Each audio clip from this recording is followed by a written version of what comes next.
ये कहानी है मंगरू नामक मछुआरे की, जो मछली गांव में नदी के किनारे रहता था और वहीं नदी से मछलियां पकड़कर अपना जीवन यापन करता था। उसके पूर्वजों ने संपत्ति के नाम पर केवल एक छोटी सी झोपड़ी उसे दी थी, जो वहीं नदी से कुछ दूरी पर थी। पहले उसका जीवन ठीक ठाक चल रहा था, पर अब की सर्दी में जब से नदी में मछलियों की महामारी आई, तब से नदी की सारी मछलियां समाप्त सी हो गईं और मछली गांव के सारे मछुआरे भी दूसरे गांव चले गए थे। अब तो बस 2 मछुआरे ही नदी के किनारे रह गए थे। उन्हीं में से एक था मंगरू और दूसरा था झलारे। देखो ना काका, आज भी बस 2 ही मछलियाँ मिली हैं। ऐसे कैसे हमारा जीवन यापन हो पाएगा? समझ नहीं आता इनमें से क्या खाऊं, क्या बेचूं, क्या बचाऊं। क्या कहूं मंगरू बेटा, तुम्हारा तो फिर भी किसी तरह कट ही जा रहा है। 2 ही जन तो हो, मुझसे पूछो, इतना बड़ा परिवार, बेटी, लड़का, मेहरारू, सबका पालन पोषण मुझ अकेले को ही करना है। बस मुझे लगता है अब मुझे भी सारे मछुआरों की तरह दूसरे गांव। अब ऐसा तो ना कहो काका, तुम्हों लोगों के सहारे तो हम यहाँ पड़े थे। अब तुम लोग भी चले जाओगे तो हम क्या करेंगे? हमारी तो कोई और जमीन और रिश्तेदार भी नहीं है कि हम कहीं और जाकर बस जाएं। हमें तो यही अपना जीवन काटना है। अब तुमसे क्या छिपाना बिटवा, हमारी बिटिया भी तो सयानी हो रही है, उसका ब्याह कौन करना है। यहाँ 2-2, 3-3 मछलियों के सहारे उसका ब्याह कौन कर पाएंगे क्या? अपने बुढ़ापे से पहले हमें उसका ब्याह कौन करना ही है। हमें जाना होगा बिटवा। इतना कहकर झलारे वहां से चला जाता है और मंगरू सोचने लगता है कि अब उस गांव में वही एक मछुआरा रह जाएगा। यही सोचते सोचते वह घर पहुंच जाता है। तब उसकी पत्नी सुनैना उससे कहती है, अरे क्या हो गया जी? जब से आए हो तब से न जाने किस सोच में डूबे हुए हो। मछलियों के कारण परेशान हो ना? अरे ये तो रोज की परेशानी है, कब तक सोचते रहोगे? अब क्या कहे सुनैना, मछलियां तो दूसरी समस्या है, आज की समस्या तो कुछ और ही अलग है। अपने झलारे का कभी गांव छोड़ के जा रहे हैं। अब मछली गांव में केवल मैं और तुम 2 ही मछुआरे बचे बस। अरे दैया, वो भी जा रहे हैं। अब हम लोग कैसे रहेंगे यहाँ पे? अकेले तो हम कभी रहे ही नहीं उनके बिना यहाँ जी। बस उहे सोच सोच के तो हम भी परेशान हैं। कह रहे थे तुम तो 2 ही जने हो, तुम्हार गुजर बसर हो जात है। हमार परिवार बहुत बड़ा है, इसीलिए हमका तो जाना पड़ी। बस इतना ही कह के चले गए। अरे सही ही तो कह रहे हैं, हम 2 जने हैं तो हमारा गुजर बसर ही नहीं हो रहा है। कल को हमारा परिवार बढ़ेगा तो हम कैसे रहेंगे जी? अरे चलो, अब इतना ना सोचो, जो विधाता ने रचा होगा उहे उतना भर होगा। चलो चलकर खाना खाया जाए, सुबह मुझे तो फिर मछलियां पकड़ने जाना है ना। वैसे भी रात होने को आ गई है। दोनों पति पत्नी थे बड़े परेशान, पर क्या करें, पेट ऐसी चीज है कि परेशानी में भी शांत नहीं रहता। दोनों खाना खाकर सो जाते हैं और फिर अगली सुबह मंगरू मछलियां पकड़ने चला जाता है। पर आज का दिन तो और भी उदासी भरा होता है, क्योंकि आज मंगरू के जाल में एक भी मछली नहीं फंसती है और वो बड़ा ही परेशान हालत में घर आ जाता है कि अब तो रोटी के भी लाले पड़ने वाले हैं। दोनों मियाँ बीवी इसी समस्या पर बात कर रहे होते हैं कि उनके पड़ोस की कुशला काकी वहाँ आती है। क्या हो गया मंगरू बेटवा, बड़ा परेशान हो? क्या बात है, कुछ कहो तो जरा। अब क्या कहें काकी, तुम तो जानती ही हो कि अपने मछली गांव में मछलियां नहीं रही। अपने झलारे काका भी दूसरे गांव जा रहे हैं। अब हम ही दोनों मियाँ बीवी मछुआरे बचे हैं यहाँ। समझ में नहीं आ रहा कि हमारा जीवन यापन कैसे हो। और तो और अब तो वहाँ मछलियां भी नहीं रह गई। अरे हाँ बेटवा, ये तो है, समस्या तो गंभीर है, पर मेरे दिमाग में बड़े दिन से एक तरकीब है, कहो तो बताऊं। अरे हाँ काकी, आप इतना काहे सोच रही हो? बताओ, जल्दी बताओ। अरे सुनैना बिटिया, तुम्हारे लिए ही बात है। तुम्हारी अम्मा जो थी वैद्य तो थी, तो तुम्हें भी तो जड़ी बूटियों का ज्ञान है। अपनी नदी के पास वाले जंगल में बड़ी अच्छी जड़ी बूटियां मिलती हैं और नदी के कारण हम लोगों का दूसरे गांव तक जाना भी नहीं हो पाता जहाँ वैद है। तो तुम भी क्यों नहीं जड़ी बूटियां लाकर अपने गांव के लोगों का इलाज करती हो? इससे एक तो लोगों का इलाज हो जाएगा और दूसरा तुम्हारी पैसों की तंगी भी कुछ दूर हो जाएगी। अरे हाँ काकी, ये तो बड़ी अच्छी तरकीब है। ये अभी तक हमरे दिमाग में काहे नहीं सूझी। वो कल ही से जाएंगे, कल ही से जाकर जड़ी बूटियां लाएंगे। कुछ कुछ भूले हैं पर याद करेंगे तो सब याद आ जाएगा। काकी की यह बात दोनों को बड़ी अच्छी लगती है और अगले दिन से सुनैना भी मंगरू के साथ घर से निकल पड़ती है। मंगरू नदी पर जाने से पहले सुनैना को पास वाले जंगल में छोड़ देता है और कहता है, देखो सुनैना, अगर हमको मछली पकड़ने न जाना होता तो मैं तुमको यूं अकेले जंगल में न जाने देता, पर क्या करें, मछली पकड़ना भी जरूरी है। तुम बहुत ज्यादा अंदर मत जाना और ज्यादा देर भी मत करना, मैं बड़ी जल्दी ही मछली पकड़ के आता हूँ। अरे आप काहे इतना परेशान हो रहे हैं?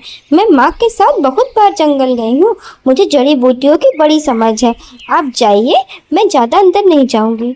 इसी तरह सुनैना को जंगल में छोड़ने के बाद मंगरू मछली पकड़ने चला जाता। अब ये दोनों की दैनिक दिनचर्या थी। धीरे धीरे सुनैना के ज्ञान और जड़ी बूटियां की चर्चा पूरे गांव में हो गई और लोग उससे दवाइयां लेने आने लगे। 4 दिन से लड़के को बुखार हो रहा है, छोड़ ही नहीं रहा। अरे चाची, परेशान न हो, ये तो मौसमी बुखार है। बस आप ये बूटियां दे देना और देखना बुखार कैसे गायब हो जाता है। धीरे धीरे आसपास के गांवों के लोग भी सुनैना की दवा के बारे में पूछने लगे थे। मंगरू जब मछली बेचने बाजार जाता तब भी लोग मछली से ज्यादा सुनैना की जड़ी बूटियों की चर्चा करते। भैया, वो जड़ी बूटियां तुम्हें ही यहाँ मिला थी का? हमार बिटिया बड़ी बीमार है। हाँ हाँ बहनी, शाम के समय आ जाना, तब मिल जाएंगी दवाइयाँ।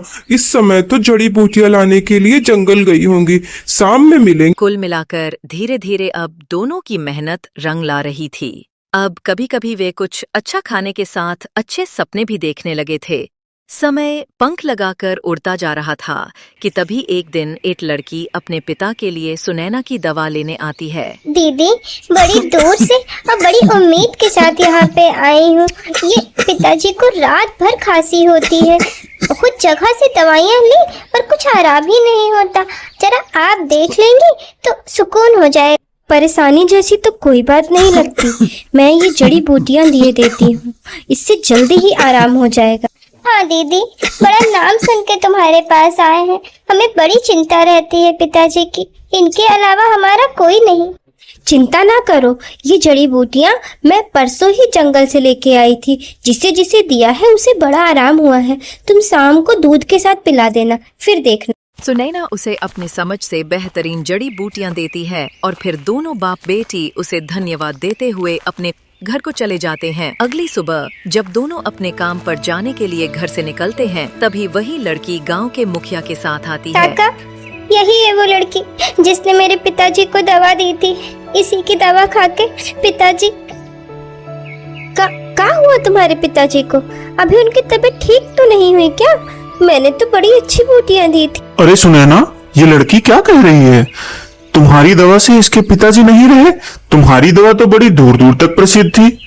अरे नहीं नहीं सरपंच जी, ऐसे कैसे हो सकता है?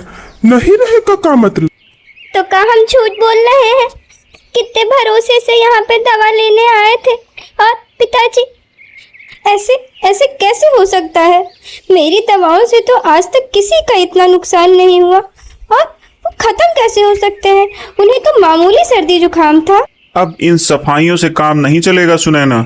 तुम्हारी ही दवाई से इस बेचारी के पिताजी की जान गई है, इसलिए हर्जाने के तौर पे तुम्हें 50 सोने की मोहरें देनी होगी। और यदि तुम ऐसा नहीं करोगी तो तुम्हारी इस झोपड़ी की जमीन को बेचकर इसका भुगतान किया जाएगा। इतना कहकर मुखिया तो उस लड़की के साथ वहां से चला जाता है, पर वो दोनों पति पत्नी बड़े परेशान हो जाते हैं। उनकी हालत 50 सोने की मोहरें देने वाली थी ही नहीं, और ऐसा था कौन गांव में जो उन्हें 50 सोने की मोहरें देता। कुछ समझ नहीं आ रहा है, आखिर उसके पिताजी खत्म कैसे हो गए? मामूली बुखार में कोई खत्म होता है क्या? जो हुआ सो हुआ। अभी के लिए तो ये बताओ, ये 50 सोने की मोहरें हमें कौन देगा? इस गांव में ऐसा कौन है जो 50 सोने की मोहरे दे पाए। हम अपनी सारी बचत और सब कुछ अगर बेच भी दें तो 10 सोने की मोहरों से ज़्यादा नहीं होगा। बस ये झोपड़ी है जो 50 सोनों की मोहरों तक होगी, पर इसे तो बेचा नहीं जा सकता। अगर झोपड़ी भी नहीं रही तो हम रहेंगे कहाँ? हाँ, एक व्यक्ति है जो हमारी मदद कर सकता है। अरे कहीं तुम साहूकार की बात तो नहीं कर रही? उसका ब्याज भी जानती हो? 50 सोनों की मोहरों का 100 सोनों की मोहरें कर देगा। कैसे भरोगी फिर? तब तुम ही बताओ, और कौन देगा इतना पैसा हमें? कहाँ से आएंगी इतनी मोहरें? और कोई रास्ता भी है? कहती तो तुम सही हो। चलो फिर चला जाए साहूकार के पास ही। साहब, बड़ी विपत्ति में फंसा हूँ। अगर कल तक मुखिया जी को 50 मोहरें नहीं दी तो वो हमारी झोपड़ी बेच देगा। फिर हम रहेंगे कहाँ? अरे ऐसे कैसे? हमरे रहते तुम्हारी झोपड़ी थोड़े बिकने देंगे? बताओ बताओ, कितना पैसा चाहिए तुमको? तुरंत देता हूँ। मालिक, बस 50 सोने की मोहरें दे दीजिए। हम पूरी कोशिश करेंगे कि लौटा देंगे समय पर। बस आज हमारी मदद कर दीजिए। अरे 50 ही क्यों, तुम्हारे लिए तो मैं और भी बहुत कुछ दे सकता हूँ। तुम मांगो तो सही, आज आई है। क्या सोचने लगे मालिक? इत्मीनान रखिए, हम आपकी मोहरे जल्दी ही चुका देंगे, पर आज हमारी मदद कर दीजिए। अरे बिल्कुल इत्मीनान है मुझे। मैं अभी तुमको 50 मोहरे दे देता हूँ। देखो भाई, ब्याज के नियम तो तुम्हें पता ही होंगे। समय पर ब्याज दे देना बस। अब मंगरू भैया, इतना परेशान ना हुआ करो। कोई समस्या हुआ करे तो चले आया करो। तुम हमारे अपने आदमी हो, गैर थोड़ी हो। मैं अभी तुमको 50 मोहरे दिए देता हूँ। आराम से जाना और मुखिया जी को मोहरे दे देना। मैं काम पर चलता हूँ। इतना कहकर मंगरू तो मछलियां पकड़ने चला जाता है। क्या करें, उनके पास अब खर्चा और ज्यादा बढ़ गया था। उन्हें साहूकार का ब्याज भी तो चुकाना था। और सुनैना अपनी समस्याओं को समेटे, आंखों में आंसू भरे और मोहरों की पोटली लिए मुखिया जी के घर पहुंच जाती है। मुखिया जी, ये रही आपके कहे अनुसार 50 सिक्कों की पोटली। ये आप उस लड़की को दे दीजिएगा।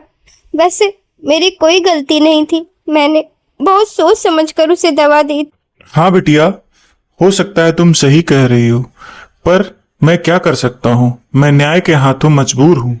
मैं इसमें तुम्हारी कोई मदद नहीं कर सकता। शाम को जब मंगरू घर आता है तो सुनैना उससे कहती है, अब कल से मैं जंगल की तह तक जाऊंगी और ये बात का पता लगाने की कोशिश करूंगी कि आखिर इतनी बड़ी गलती कैसे हो गई। कौन सी बूटी ऐसी थी जो इतनी नुकसान कर गई? पर हमारी तो इच्छा थी कि अब तुम घर ही पर रुको। जंगल वंगल के नाम से अब थोड़ा डर लगता है। अकेले आप साहूकार का ब्याज, राशन, खर्चा, बचत सब कैसे कर पाएंगे? उन जड़ी बूटियों का कुछ तो सहारा है ही। कहती तो तुम सही हो, पर इस बार बहुत ज्यादा एहतियात रखना, कोई भी गलती ना होने पाए। फिर अगली सुबह हम कहे थे ना, बहुत अंदर तक ना जाना। मैं जल्दी ही मछलियां पकड़ के आता हूँ। आप आराम से जाइए, मैं बहुत अंदर तक नहीं जाऊंगी। बस कोशिश करूंगी कि अच्छी जड़ी बूटियां थोड़ा इधर ही मिल जाएं। परेशान हालत में मंगरू वहां से चला जाता है।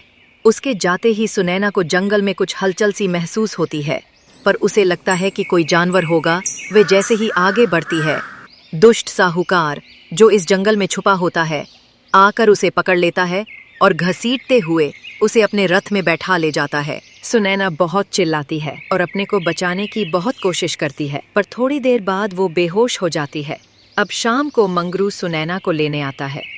सुनैना इतनी देर तो कभी नहीं लगाती थी, आज क्या बात है जो अभी तक आई नहीं? रुको देखता हूँ। अरे ये तो सुनैना का बस्ता है जिसमें वो बूटियां रखती थी, और ये पैरों के निशान। कोई एक और आदमी है साथ में। और सुनैना के साथ कुछ गलत। दुष्ट साहूकार बेहोशी की हालत में सुनैना को एक कमरे में पहुंचा देता है। जब सुनैना को होश आता है तो वो देखती है कि उसी की तरह 2 और औरतें उस कमरे में मौजूद होती हैं। वह उनसे पूछती है, ये कौन सी जगह है? मैं यहाँ कैसे आ गई?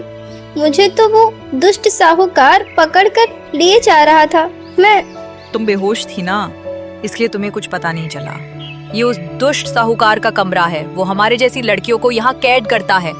अब सुनैना को कुछ समझ नहीं आ रहा था कि आखिर उस साहूकार ने उसे क्यों पकड़ लिया और यहाँ इस कमरे में लाकर क्यों बंद कर दिया। वो इसी सब सोच में डूबी थी कि वो दुष्ट साहूकार कमरे में आता है। मुझे क्यों कैद किया है यहाँ? क्यों मुझे पकड़ के लाए? क्या गलती थी मेरी? छोड़ दो मुझे। अरे अरे सुनैना रानी, इतनी भी क्या जल्दी है? क्या रखा है उस मछुआरे में? तुम्हें ऐसी जगह पहुंचाऊंगा कि राज करोगी, राज। नीच, कपटी, मैंने तुझे एक अच्छा इंसान समझा था, इसीलिए तेरे पास मदद मांगने आई थी। पर तूने क्या करने की सोची है मेरे साथ? अरे अरे सबर करो, सबर करो। अभी इतनी क्या जल्दी है? अभी सब पता चलता है। कुछ समय बाद वह साहूकार किसी राजकुमार के साथ कमरे में आता है और राजकुमार से कहता है, देखिए देखिए राजकुमार, आपके लिए कितनी खूबसूरत खूबसूरत स्त्रियां लाया हूँ। हाँ, आप राजकुमार हैं? इस दुष्ट साहूकार ने मुझे जबरदस्ती अपने कमरे में बंद कर रखा है। दुष्ट लड़की, शायद तुझे अभी समझ नहीं आया कि तुझे मेरे लिए ही यहाँ लाया गया है। साहूकार, यही लड़की तैयार करो मेरे लिए। इसके बदले मैं तुम्हें 500 शाही मोहरे दूंगा। तुम सब एक से बढ़ के एक नीच हो। मुझे कहीं नहीं जाना, समझे? देख लड़की, जाना तो तुझे पड़ेगा ही। अगर तू नहीं चली मेरे साथ तो तेरे उस मछुआरे पति को मैं जिंदा नहीं छोड़ूंगा, समझी? नहीं, मेरे पति को कुछ मत करना। मैं चलती हूँ तुम्हारे साथ।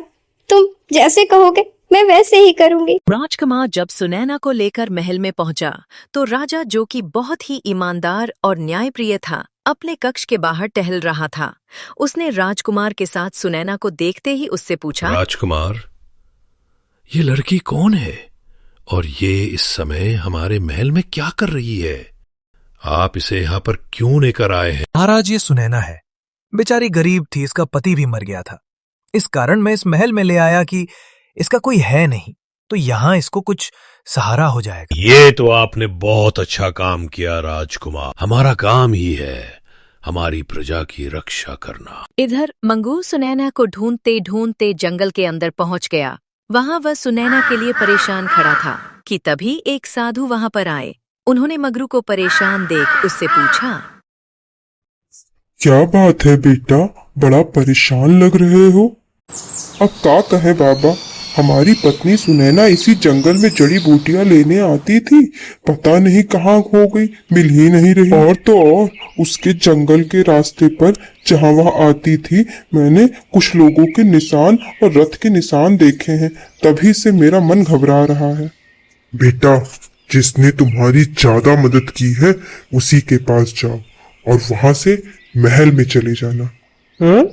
मैं यानी वो महल में है तो मैं सीधा वहीं चला जाऊं ना बाबा? हम बार बार इधर उधर क्या करने जाएं? ये गलती मत करना।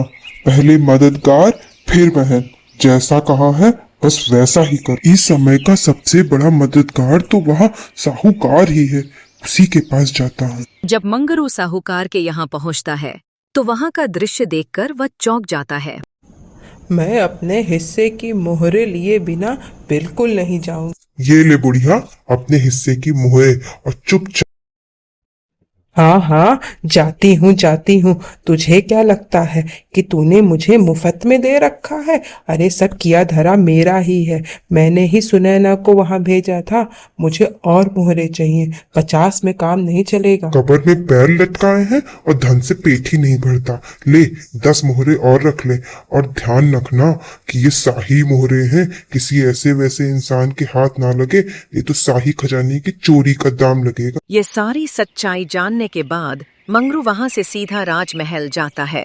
वहां पर महाराज अपने बाग में टहल रहे होते हैं। वो हाथ जोड़कर राजा से कहता है, महाराज, बड़ी विनती लेके आपके पास आया हूँ। मेरी पत्नी आपके ही राजमहल में है, आप मेरा यकीन करें। क्या तुम्हें समझ आ रहा है कि तुम किस पे इल्जाम लगा रहे हो? तुम्हें पता है ये तुम्हारी बात झूठ हुई तो तुम्हारी क्या दशा होगी? महाराज, यदि मैं झूठा साबित हुआ तो आप जो सजा चाहे मुझे दे सकते हैं। बस आप उस लड़की को मेरे सामने उपस्थित करवा दीजिए जिसे आप कल बता रहे हैं कि आपके महल आई थी। कहो लड़की, क्या तुम इस युवक को जानती हो? पिताजी, मैंने बताया तो कि इस लड़की का पति नहीं है, तभी तो मैं इसे यहाँ लाया था। ये व्यक्ति झूठ बोलता है। डरने की जरूरत नहीं है सुनैना, महाराज हमारे साथ हैं। ये दुष्ट राजकुमार हमारा कुछ नहीं कर पाएगा। हाँ महाराज, ये राजकुमार ने मुझे साहूकार से 500 मोहरों में खरीदा था। यह मुझे अपनी दासी बना के रखना चाहता था। देखा महाराज, मैं ना कहता था कि मैं सच बोलता हूँ। अभी तो आप उन 500 शाही मोहरों का भी पता लगाइए जो उस दुष्ट साहूकार के और उस बूढ़ा के घर में छुपी हैं। पिताजी, मुझे माफ कर दीजिए। अब कभी ऐसी गलती नहीं होगी। बस इस बार मुझे माफ कर दीजिए। कि माफी गलती की होती है, गुनाह की कोई माफी नहीं होती। तुम सबको इसकी सजा भुगतनी पड़ेगी। औरत क्या कोई व्यापार की चीज है जो तुमने ऐसा साहस किया? इसके बाद महाराज ने मंगरू के कहे अनुसार सिपाही को आज्ञा दी और साहूकार और काकी के घर से ढेर सारी सोने की मोहरों को प्राप्त किया गया। राजा ने सजा के तौर पर उन दोनों का गला काट दिया, पर अभी न्याय पूरा नहीं हुआ था। अब राजा ने अपनी तलवार और जोर से थामी और आगे बढ़कर अपने बेटे का भी गला काट दिया। वास्तव में राजा ने रिश्ते पर न्याय को चुना। राजकुमार सहित काकी और साहूकार के कटे हुए सर राज दरबार में पड़े हुए थे और राजा की आंखों में आंसू, जो राजा के न्याय की कहानी को बखूबी बयां कर रहे थे।